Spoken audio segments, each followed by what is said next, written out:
An EFP acronym stands for Environmental Farm Plan, and it stands for a self-assessment of a risk of an operation and management of an agricultural enterprise. An EFP promotes water quality and conservation because one of the key elements is water from the farm plan. So the chapters that have to do with farmyard sites and even field groups have a lot to do with surface and groundwater, and that relates to everything from livestock use of water, domestic use, things like septic tanks and fields, how animals and crops are managed so that contaminants don't reach a water body or a water source. In order to maintain that quality, the best way to do it is to keep the riparian area around your dugout or dam in a good condition. It keeps all the contaminants from going in the water. And one of the ways of doing that is to do an off-site watering system, which in my case we use a solar power unit, and we pump the water away from the dugout. And actually animals like to keep their feet dry, so they'll actually walk around the dugout even though it's not fenced and go to the water trough to get a drink. And you wouldn't believe it would happen, but it does happen. An environmental farm plan would benefit the individual farm producer or farm family, or it could be a corporate agricultural enterprise as well. So that'd be the primary benefit, in that the self-assessment would bring an awareness to kind of their minds as to what kinds of things they could deal with or do better. Everything from crop management, so that they had less soil loss, so they had ways and means of dealing with things like manure management, storage, confined livestock operations, that kind of thing. But also it benefits society in general, because by going through a risk assessment for a farm business on an individual or farm family basis, when practices are changed, water quality improves, water availability improves, because in many cases then there's water conservation also involved, soil stability in terms of less erosion and soil loss, so that improves soil conservation. And then there are actually some chapters on things that pertain to food safety and quality. So society in general would benefit from an individual or farm family doing a farm plan. Water allocation in southern Alberta in this area is based on how much water we get throughout the year and that sort of thing. The allocation, we probably use 65 to 70% of the total water that is allotted to this area, keeping in mind that we have to send 50% to Saskatchewan in the first place, so it becomes 65 to 70% of a 50%. So, which seems less, but agricultural takes a lot of water to use. We can use, on a dry year, we had 2001, we were allocated 10 inches of water per acre. We could have used probably double that amount because it was a dry year. The best way of irrigating right now is the center pivot system.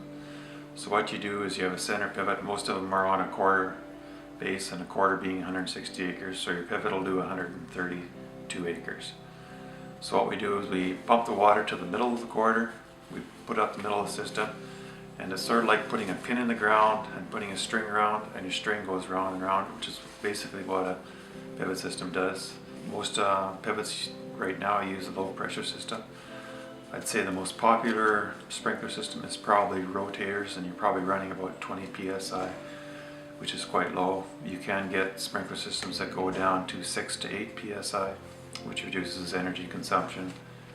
With the pivot system, you're able to control the amount of water in each circle. You can go anywhere from just a little splash of water, say a tenth, or you can go on and put 1.5 inches of water on. When you have converted to low pressure, you get rid of the wind drift. You're down from a 65% efficiency rating with the old ones to about an 80 to 85% efficiency rating of getting the water to actually into the ground. That's probably the most efficient, is just the sprinkler system itself. once you have water ordered, you have to use it. It takes up to 24 hours for the irrigation district to adjust levels on the water. So usually you irrigate as needed. There have been several attempts to water during the night, and they've had very success of that. They'll start at say 7 o'clock at night and go till 7 in the morning. The other portion is that electricity use is cheaper at that time of day too. So you can do a double. It's a win-win situation if you're able to do it, but the bad part is you have to have a reservoir that's big enough to hold the water for the whole 24 hours if you're only going to pump for 12 hours.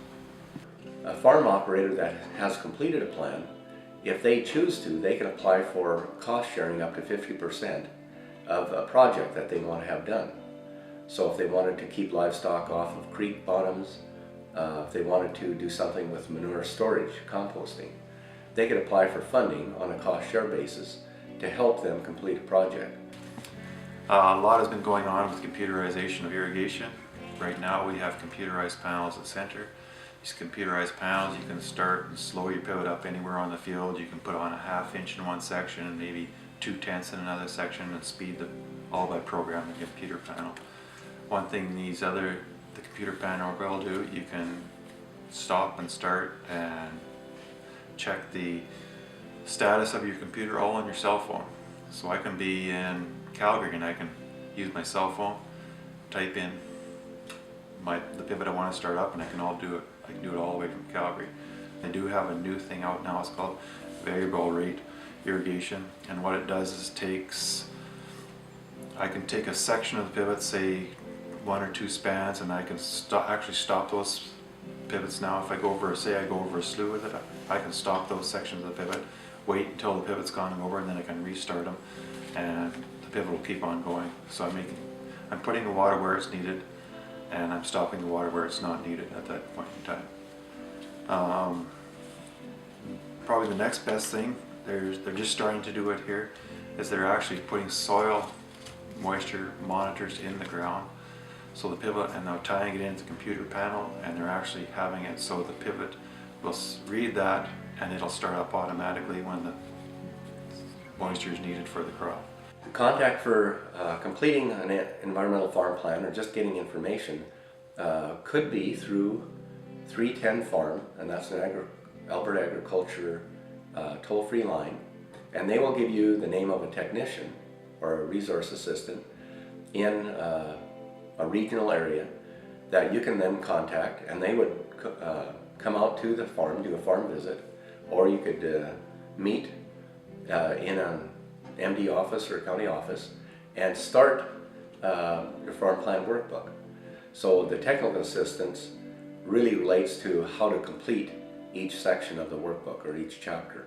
And oftentimes there's questions on why do I have to have a distance between where my water source is and where my septic field is. And so then the reasons can be explained that the closer the distance, the higher the risk of contaminating your domestic water for your household use. And so all those kind of questions can be answered by a resource or technical assistant. Opinions on water quality have changed quite a bit.